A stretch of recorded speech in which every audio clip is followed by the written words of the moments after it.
नमस्कार, मेरा नाम अमन है और आप देख रहे हैं द ट्राइकॉड न्यूज। इंडिगो पर भड़का हाई कोर्ट, कहा यात्रियों की परेशानी की करे भरपाई वरना होगी सख्त कार्रवाई। दिल्ली हाई कोर्ट ने मंगलवार को सुनवाई के दौरान केंद्र सरकार और डीजीसीए को कड़ी फटकार लगाते हुए कहा कि इंडिगो की फ्लाइट रद्द होना और देरी के कारण यात्रियों को जो भी परेशानियां हुई हैं, उसकी भरपाई हर हाल में की जानी चाहिए। कोर्ट ने कहा कि यह सिर्फ एक एयरलाइन की दिक्कत नहीं बल्कि एक गंभीर राष्ट्रीय संकट बन चुका है, जिससे यात्रियों को समय, पैसा और मानसिक शांति तीनों प्रभावित हुए हैं। सुनवाई के दौरान दायर जनहित याचिका में यह मुद्दा उठाया गया कि इंडिगो की सैकड़ों उड़ानें अचानक कैंसिल होने से हजारों यात्री फंसे रहे और रिफंड व सहायता को लेकर कोई स्पष्ट व्यवस्था नहीं दिखी। कोर्ट ने सरकार से यह भी पूछा कि जब इंडिगो की उड़ान बंद थी तो बाकी एयरलाइंस ने टिकटों के दाम असामान्य रूप से क्यों बढ़ा दिए।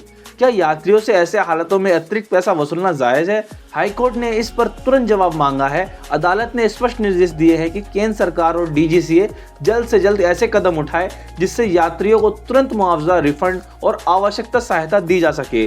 जियो हॉटस्टार के पीछे हटते ही ICC match T20 world cup 2026 पर गहराया टेलीकास्ट का संकट। भारत और श्रीलंका में होने वाले मैच T20 वर्ल्ड कप से सिर्फ 3 महीने पहले जियो स्टार ने मैच प्रशासन से हाथ खींच लिए हैं।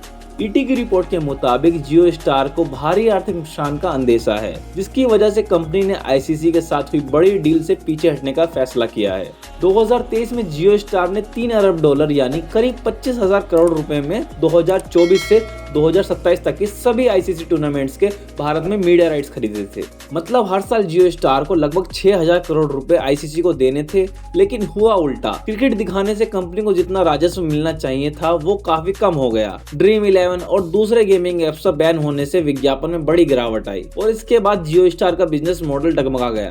कंपनी ने पिछले साल अपने खाते में करीब 12,319 करोड़ के संभावित नुकसान का प्रावधान बनाया था, लेकिन इस साल यह अनुमान 2 गुना होकर लगभग 25,760 करोड़ रुपए तक पहुंच गया है। यानी जितने में माल खरीदा था उससे भी ज्यादा नुकसान उठाना पड़ रहा है।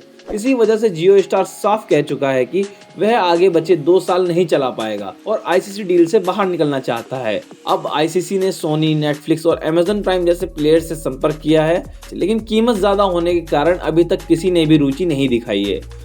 गोवा नाइट क्लब अग्निकांड में मालिक थाईलैंड फरार, इंटरपोल सक्रिय है और 5वां अपराधी दिल्ली से गिरफ्तार।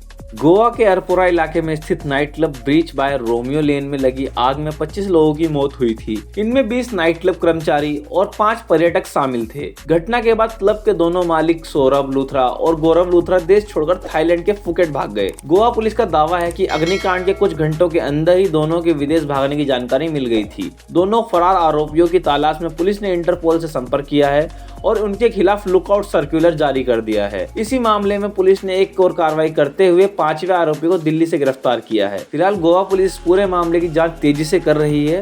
बिहार के सबसे युवा विधायक मैथिली ठाकुर ने गोवा मठ में पहली बार कर्णप्रिय भजन प्रस्तुत किया। बिहार विधानसभा की सबसे युवा सदस्य मैथिली ठाकुर ने गोवा के प्रमुख मठ में अपने पहले सार्वजनिक मंच पर कर्णप्रिय भजनों की प्रस्तुति दी। विधायक बनने के बाद यह उनका पहला स्टेज परफॉर्मेंस था, जिसे देखने के लिए बड़ी संख्या में लोग और संगीत प्रेमी मौजूद थे। इस कार्यक्रम में मैथिली ठाकुर के दोनों छोटे भाई ऋषभ ठाकुर और आयाची ठाकुर भी मंच पर उनके साथ मौजूद रहे, जिन्होंने प्रस्तुति में महत्वपूर्ण सहयोग दिया। भजनों के दौरान वहां मौजूद दर्शकों ने लगातार तालियां और जयकारों से तीनों भाई बहनों का उत्साह बढ़ाया। मैथिली ठाकुर ने कहा कि राजनीति की जिम्मेदारी के बावजूद संगीत और संस्कृति उनकी पहचान का महत्वपूर्ण हिस्सा है। मेरठ में ऑनलाइन मंगाए चिकन में निकली छिपकली, तबियत बिगड़ने पर युवक को कराया पुलिस ने भर्ती। जानकारी के मुताबिक नीरज नाम का युवक अपने दोस्तों के घर रुका हुआ था। दोस्तों ने बाहर से खाना ऑर्डर किया, खाना परोसा गया और नीरज ने लगभग आधा चिकन खा भी लिया, लेकिन तभी उसकी नजर प्लेट में पड़ी मरी हुई छिपकली पर गई। छिपकली देखकर नीरज की हालत अचानक बिगड़ गई। उससे लगातार उल्टियां होने लगी और वो गिरने जैसा महसूस करने लगा। घबराए दोस्तों ने तुरंत डायल 112 पर फोन किया। पुलिस मौके पर पहुंची और नीरज को तुरंत मेडिकल कॉलेज ले जाया गया, जहां उसे करीब 24 घंटे डॉक्टर्स की निगरानी में रखा गया। अगले दिन उसकी स्थिति स्थिर होने पर अस्पताल ने उसे डिस्चार्ज कर दिया। यह घटना 8 दिसंबर की है। डिस्चार्ज होने के बाद नीरज ने पुलिस में शिकायत दर्ज कराई है और अब इस मामले की गंभीर जांच शुरू हो चुकी है। आज के लिए बस इतना ही, और अपडेट जानने के लिए हमारे चैनल को सब्सक्राइब जरूर करें।